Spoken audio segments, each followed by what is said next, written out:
Hello everyone, my dear all students. I hope you all are enjoying your winter break. But as you know that your winter break have been extended up to 22 January. So we thought that we should help you in your academics by making these videos so that you can perform well in your upcoming UT exams. So you know that I am Mohsin Khan, your SST teacher from class 7, and today I have chosen the chapter number 10 of the history of the Mughal Empire. Here we will discuss some of the important and the few points, the crisp of the chapter, which will help you to revise your chapter very beautifully so that you can do well in your exams. So let's start about the Mughal Empire. I hope you remember the Mughal Empire. The Mughal Empire was the greatest and very powerful and the famous Mughal Empire. You know who established this? The Babur. After Babur, the Humayun. After Humayun, the Akbar. After the Akbar, Jahangir. After Jahangir, Shah Jahan. After Shah Jahan, the Aurangzeb. But what happened after the Aurangzeb in the Mughal Empire? Do you remember? Yes, I hope you remember. We discussed these all the things in the class. So after the Aurangzeb, what happened? The Mughal Empire was declined. But why? What were the reason for the decline of the Mughal Empire? So let's see the few of the causes of the decline of the Mughal Empire. The first one is the Aurangzeb's intolerance policy.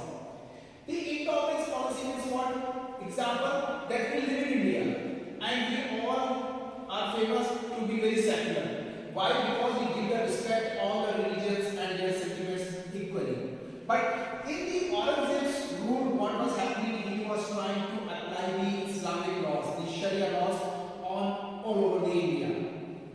So that was not the problem for the people who were followers of Islam, but that was against of the people who followed the different faith, different religion, especially the Rajputs, because they were the Hindu warriors, the rulers, and they did not accept these all the things. So which made the Rajputs, who were the good friends of the Mughals, they became the enemy of the Aurangzeb or the Mughal Empire. Another reason was the taxation, because the Aurangzeb was continuously busy in the Deccan region to manage the wars, continuous the wars. It actually compelled the Aurangzeb to increase the taxes, and because of that, what happened? The common people, the local people were not happy. It is like that suppose we are living in a country and the government suddenly increase the price of the goods and say that the taxes have been increased. So what will happen? The people will protest against the government. But during that Aurangzeb's time, the people did not have the dare to raise the voice. But yes, they started to feel against the Aurangzeb. So immediately after the death of the Aurangzeb, the people go against of the Mughal Empire. That was the first reason. Okay, now let's talk about the second.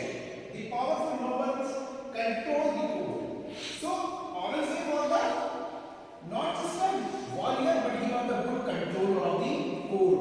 Court means like today we have the parliament system, where all the ministers sit along with the speaker and the other heads and they manage the country. But in the absence of the head in the parliament, what will happen? These small ministers will try to control the parliament. The same thing was happening in the Mughal courts. The nobles, the ministers of the Mughal Empire, what they did, they started to take control over the Mughal court, and the Mughal rulers were not able to take any decision without the permission of these nobles. The third reason, the war in the Deccan. So as I told you, the Deccan area was a very challenging area for the Mughals. Why? Because that area was under the control of the Shivaji. And Shivaji was continuously disturbing the supply of the Mughals to reach in the south India. And the Aurangzeb, he invested a lot of the money, appointed many of the soldiers for the controlling of the Deccan area, so which becomes a very big problem financially and in the way where they have to only think about the war. They were not thinking about the development of the Mughal Empire. So Deccan areas was a very challenging area for the Mughal. That became the third reason for the decline of the Mughal. The fourth reason was the rising power of sultans. For example, who managed the empire, who managed the country? The leaders, the ministers. But who protect us? The army commander. Like today we have the army general, army colonel, these are all the officers. So suppose if there is no head in the country, president is not there. So in the absence of the president, what will happen? the army generals, the army officers, they get the control of the army. So in that time, what happened after the death of the Aurangzeb?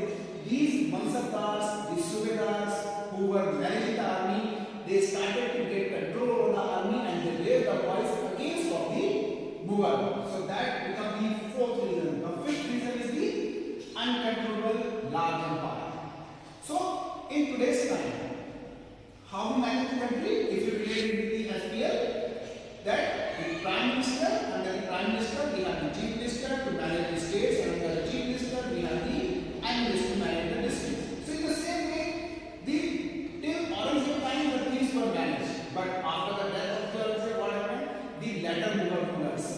It's not been after the death of the Aurangzeb, the latter Mughal rulers did not come. They came to the power, but they were not good administrators. They were not able to manage the big Mughal empire, and that became the very big reason for the decline of the Mughal empire. All the nobles, the Mansabdars, the other rulers started to get control on those territories. Apart from this, when the Mughal empire was declining, so how it was declining? By broken up. Earlier, the Mughal empire was controlling the area from Kashmir to Kanyakumari, means the entire India. But after that, what happened?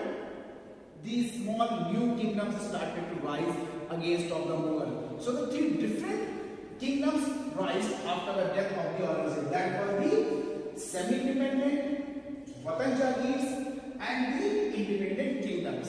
Now, what are those semi-independent? Semi-independent were those rulers who were still working under the Mughal empire, but they were not going with the Mughal empire as a friend. They were only just supporting them in the time of the war, but the other supplies they stopped, and they declared themselves as a semi-independent ruler of those areas where they were ruling. For example, the Awadh, the Bengal, the Hyderabad. So these three semi-independent kingdoms were over there who would work with the Mughals, but as an independent means if they will wish, so they will work with the Mughals. If they don't want to wish, so they will not work with the Mughals. So that was the first. Second was the Watan Jagirs. Now Watan Jagirs were those areas which were under the control of the Rajputs, Mewar and Jaipur. Now Watan Jagirs means what? These territories, Mewar and Jaipur, were given to the Rajput rulers as they were the ruler over there. But they have to pay the taxes to the Mughals in earlier time. But after the death of Aurangzeb and after the intolerance policies of the Aurangzeb, what happened? These Watan Jagirs rulers broke away to themselves from the Mughals and they made their own kingdom and they separated themselves from the Mughals. The third one, the independent kingdoms. Independent kingdoms means they were those rulers who were ultimately the enemy of the Mughals and they were continuously trying to crush the Mughal empire because they wanted their independence. For example, the Sikh, the Jat, the Marathas. So these were the few kingdoms over there which always wanted to broke away from the Mughal empire and wanted to establish their own kingdom. So in this way you can see semi-independent. So which areas? Awadh, Bengal, Hyderabad. 3 Watan Jagirs, Rajasthan area and Gujarat area. The independent kingdoms, Sikh, Maratha and Jat. So in this way, if you will see these all the states over the map, so you will see that how the Mughal empire was broke away and it was continuously divided. And after this, you can see few more rulers over there who were continuously going against of the Mughals. That was the Tipu Sultan and Shivaji. Yes, Shivaji established the base of the Maratha empire, but actually the Maratha empire was successfully run by the Peshwas. But Shivaji Maharaj, he introduced the very new things to the Maratha kingdom, which was very daring action against of the Mughal, because the Mughal were already very strong. So no one was there to go against of the Mughal, but the Shivaji, the Tipu Sultan, these were the rulers who did not accepted the Mughal authority. So the Tipu Sultan, he was the ruler of the Mysore, the son of the Hyder Ali. So he got some of the achievement, like he made a very large empire despite the Mughals were very great over there. He introduced the new science and technology which he brought from the other French companies, other European companies into their kingdom, and he used the modern weapons to defeat any kind of the rulers. Shivaji Maharaj, again, the Deccan area, the complete central part of the India, he got the control over this, made a very large empire. Shivaji Maharaj, or you can say the Maratha administration, they introduced a new kind of the taxation system. Means they were not just snatching the money, they made an administration system where they can collect the taxes after accepting their authority by the local people.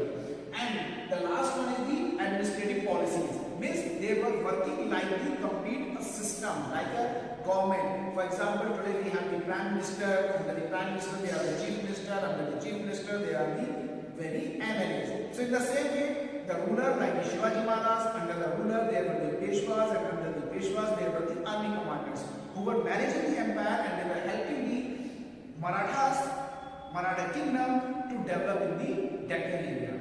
So these all the things together made the Mughal Empire's base very weak, and the Mughal Empire was completely crushed after the death of the Aurangzeb. So I hope the topic which we selected today to teach you, you have understood this.